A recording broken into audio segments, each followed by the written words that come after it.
किया। क्या नाम हुआ आपका जी? सर कविता कुमारी। कविता। चलिए बहुत अच्छी बात है। कविता, एक्सेल का हम लोग टेस्ट देना चाह रहे हैं ना, यस सर। तो आप हमको ये बताइए कि कंप्यूटर में जी सर। सबसे पहला है अल्ट इंटर का यूज क्या होता है? सर अल्ट इंटर का यूज़ एक ही सेल में हम डबल लेटर लिख सकते हैं। वेरी गुड, बहुत बढ़िया। अच्छा, एम एस एक्सेल में रो और कॉलम का जो विड्थ होता है उसका क्या साइज होता है? रो और कॉलम का साइज। रो कॉलम का विड्थ का एक साइज होता है, जी सर। इसका साइज आप बता सकते हैं क्या? नो चलिए सर। कोई बात नहीं। अच्छा, हम लोग अटेंडेंस शीट सीखे, उसमें कौन सा फॉर्मूला बहुत बार यूज हुआ है? सर उसमें इक्वल टू काउंट इफ का ज़्यादा यूज काउंटिव। होता है। काउंटिव का वैसे काम क्या है? और अ, जैसे प्रेजेंट, आप यहाँ प्रेजेंट एब्सेंट फाइंड आउट करने के लिए जी सर। इसके होंगे, हम्म। और ऐसे क्या काम है? मान लीजिए कि हम और कहीं अगर यूज करना चाहें तो कैसा जगह हम लगा सकते हैं? कैसा डेटा शीट आपको मिलेगा कि आप देख के बता सकते हैं कि सर काउंटिव आप इसमें लगाइए, बता सकते हैं? No sir. कुछ ऐसा डेटा शीट नहीं याद आ रहा है। नो चलिए सर। कोई बात नहीं। टिक करने के लिए कौन सा सिंबल का यूज करना होगा? टिक का साइन चाहिए हमको।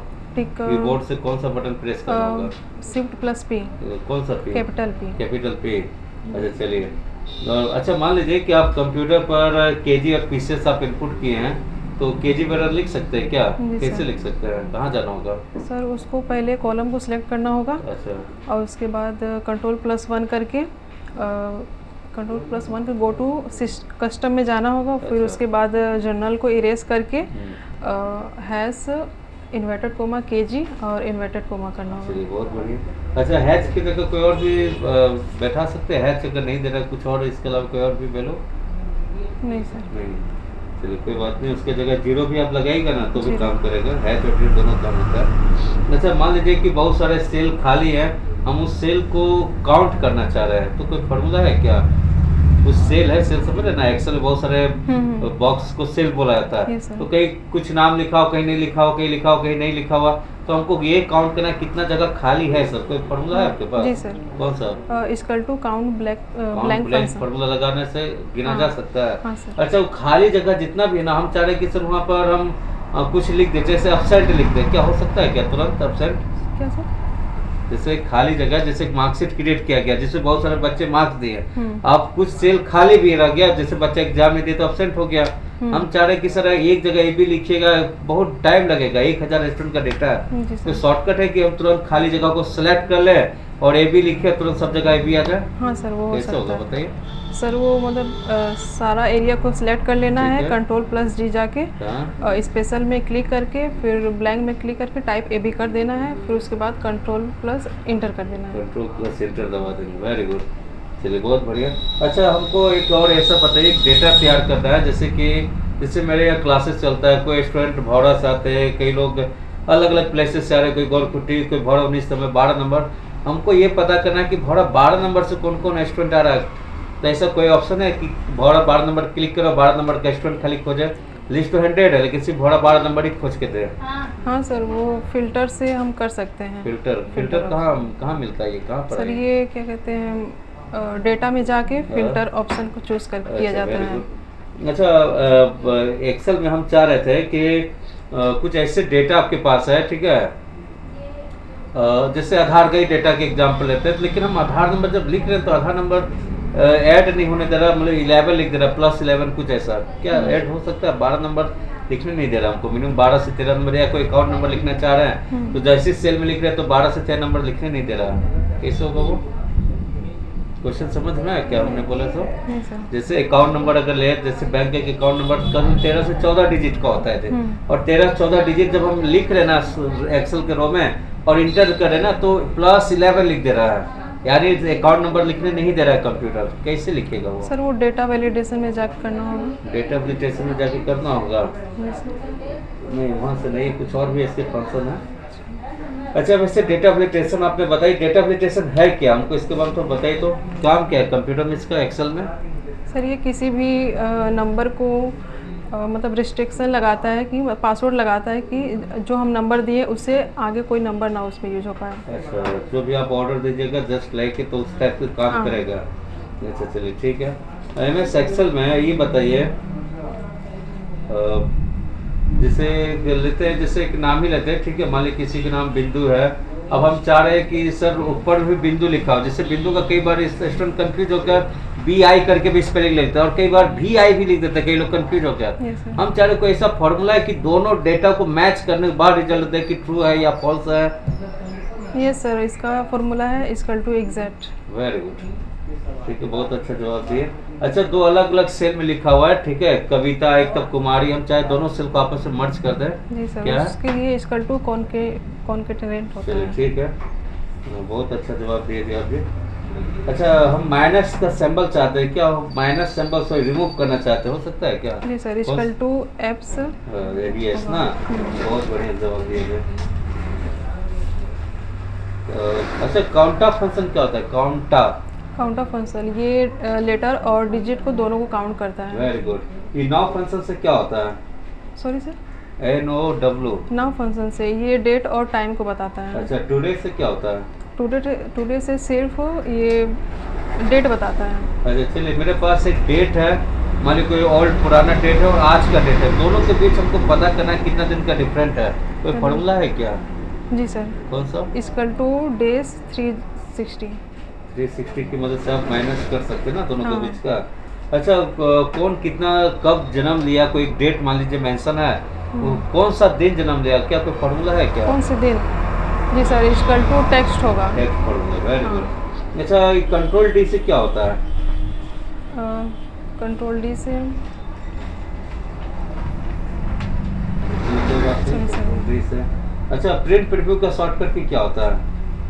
Control plus F4। Control plus F4। F4। गलत हो गया, कोई बात नहीं है। अच्छा, कोई प्रोग्राम खुला हुआ है, उसको हमको बंद करना चाह रहे हैं, कोई शॉर्टकट कीबोर्ड से?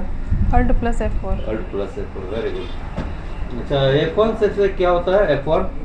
सर ये एक्सेल के लिए हेल्प करता है ये। Very good.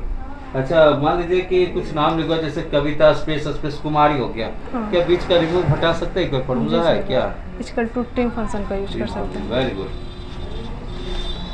अच्छा, ये राउंड फंक्शन क्या होता है? सर ये राउंड फंक्शन जो डेसिमल वगैरह लगा हुआ होता है उसको हटा के डिजिट में ही देता है नंबर। अच्छा, वेरी गुड, ठीक है। अच्छा, कोई नेम हमने लिख दिया, नेम लिखने के बाद याद आया कि सर हम इसको कैपिटल में लिखना था, स्मॉल हो गया, क्या अब चेंज हो सकता है क्या? कैपिटल में लिखना था, स्मॉल हो लिखना चाह गया। रहे हैं आप, लेकिन स्मॉल हो गया तो सर उसको अपर फंक्शन यूज अपर करेंगे। फंक्शन यूज करके कर सकते हैं। वेरी गुड, बहुत बढ़िया। अच्छा, मान लीजिए कि मेरे पास एक डेटा शीट बना हुआ है, ठीक है, एक मार्कशीट रेडी किया हुआ है। अब आपके टीचर बोले कि मैथ के जो मार्क्स है सर उस सब में 5 नंबर ऐड कर दीजिए, ऐड हो सकता है क्या? आप 5 नंबर जोड़ना चाह रहे हो और जोड़ेगा तो कहाँ जाना हो, कौन सा फंक्शन क्या दीजिएगा आप? 5 नंबर ऐड करने बोला गया या 5 नंबर माइनस कर दीजिए सभी का, सर आप कर सकते हैं, बिल्कुल किया जा सकता है, ठीक है। अच्छा, ये कंप्यूटर में एक रिपीट फंक्शन है, क्या रिपीट फंक्शन का यूज क्या है? सर ये वर्ड को रिपीट करता है। जैसे कि अगर हम 5 लिख दिए, रिपीट फंक्शन लगा के 5 लिख दिए तो वो वर्ड को 5 बार रिपीट कर देगा। अच्छा, ये चलिए ठीक है। अच्छा, एक्सेल में लास्ट कॉलम का क्या नाम है? XFD। XFD, अच्छा ठीक है। मान लीजिए कि MS एक्सेल है, ठीक है, MS एक्सेल में आधार नंबर दिया हुआ स्टूडेंट का, ठीक है। अब हम चाह रहे थे कि सर इसका जो लास्ट का जो 4 डिजिट है वो सिर्फ हमको प्रिंट आउट चाहिए, बाकी कुछ नहीं चाहिए, क्या आप उसका 4 को अलग कर सकते हैं, 4 नंबर को आप? लेफ्ट वाला। हाँ, इधर से है ना, तो राइट वाला हो गया, राइट का। हाँ राइट का। सर तो इक्वल टू राइट फंक्शन का यूज कर सकते हैं। राइट फंक्शन का यूज करके किया जा सकता है, अच्छा ठीक है। अच्छा, क्या लॉक वगैरह भी कर सकते हैं क्या, कि मेरा फाइल को रीड नहीं कर सके मेरे अलावा? जी सर, कर सकते हैं। कहाँ जाना होगा उसके लिए आपको? सर उसको पहले मतलब जिसको लॉक करना होगा उसको सेलेक्ट करना होगा, फिर रिव्यू टैब में जाके ऑल यूज़र कस्टम रेंज को सेलेक्ट करना होगा, ठीक फिर है, उसमें पासवर्ड वगैरह देना होगा। पासवर्ड देना होगा। अच्छा, ये हम कुछ मान लीजिए कि कार खरीदे हैं, ठीक है, अब हमको उसको EMI पे करना है, तो कोई फॉर्मूला है क्या, EMI निकाल सकते हैं क्या? जी सर, इक्वल टू PMT होता है। PMT, इससे क्या हम फाइंड आउट कर सकते हैं? इससे हम मंथली कितना EMI देंगे अच्छा, वो फाइंड आउट होगा। कितना EMI देंगे ये आप इसको पता कर सकते हैं ना? जी सर। चलिए ठीक है। अब आप हमको ये बताइए कि अब हमको ये पता करना है कि प्रिंसिपल पहला मंथ का कितना जा रहा है, क्या उसके लिए कोई फॉर्मूला है क्या? जी सर। क्या? Equal to PPMT। Very good. PPMT की मदद से आप पता कर सकते हैं ना जी प्रिंसिपल। चलिए अच्छा बात है। अच्छा, एक्सेल में आप इफ का फॉर्मूला बहुत जगह यूज किया है, इफ जी क्या सर। होता है जी? इफ का सर, क्या काम है, कहाँ इफ कहाँ लगा सकते हैं आप? इफ कंडीशन के लिए अप्लाई होता जैसे है। किस टाइप की कंडीशन? जैसे कि अगर हम किसी की सैलरी 10,000 है, हाँ, तो अगर 10,000 है तो उसे इफ कंडीशन की वजह से उसे रेंट दिया जाएगा। अगर 10,000 सैलरी नहीं है तो उसे नहीं रेंट दिया जाएगा। मतलब इस जगह पे कंडीशन आपने लगा है कि 10,000 सैलरी होगा तो क्या दिया जाएगा उसको? रेंट दिया जाएगा। रेंट दिया जाएगा। 10,000 से कम सैलरी है तो उसे रेंट नहीं दिया अच्छा, जाएगा। ऐसा कंडीशन में आप लगा सकते जी हैं। सर। चलिए ठीक है, अच्छा है, कंडीशन बिल्कुल अप्लाई किया जा सकता है। अच्छा, चार्ट वगैरह भी क्रिएट किया जा सकता है क्या एमएस एक्सेल में? चार्ट वगैरह? जी चार्ट का सर। मतलब ग्राफ एक तरह से कर सकते हैं। जी सर। जैसे बोर्ड एग्जाम हुआ तो बच्चा किसका हाईएस्ट मार्क्स है, कहाँ जाना होगा इसके लिए आप? सर उसके लिए डेटा को सिलेक्ट करके हाँ, इंसर्ट में जाके हाँ। कॉलम को सिलेक्ट करना होगा। चलिए ठीक है। अच्छा चलिए, तो बहुत बढ़िया जवाब दिए जी आप जी। रॉ सिंबल के बारे में भी आपने बताया, अच्छा लगा हमको। अच्छा, इसमें रॉ कॉलम की संख्या कितनी होती है? सर रो का 10,48,576, कॉलम का 16,384। चलिए ठीक, बहुत बढ़िया। अब हमको लगभग आपका सवाल तो बहुत अच्छा, सवाल का जवाब तो बहुत अच्छा दिए जी आप जी मेरे लिए। अच्छा, ये डेटा वेरिफिकेशन भी आपने पढ़ा, बता दिया ये सब चीज़ क्या होता है। कंडीशन फॉर्मेटिंग क्या होता है जी? सर कंडीशन फॉर्मेटिंग किसी भी डेटा को हाईलाइट करने के लिए किया वेरी जाता गुड। है। अच्छा, हम चाहते हैं कि कुछ ऐसा फंक्शन है क्या, कविता लिखे तो कविता के कुछ फ्रेंड का नाम आ जाए, ऐसा कुछ कर सकते हैं क्या? हाँ सर, वो कस्टम लिस्ट से आ सकता ये है। कस्टम लिस्ट के लिए कहाँ जाना होगा आपको? सर इसके लिए माइक्रोसॉफ्ट ऑफिस बटन में जाना होगा, हाँ। फिर एक्सेल ऑप्शन आएगा, फिर उसमें कस्टम लिस्ट में हम अपने जितने भी जिन नेम हैं उनको हाँ। उसमें लिख देना है। चलिए बहुत बढ़िया बात है जी, बहुत अच्छा जवाब दिए कविता, परफॉर्मेंस भी आपका ठीक है, लगभग ठीक है। और यही रहता है, मैं ऑफ कर दो जरा।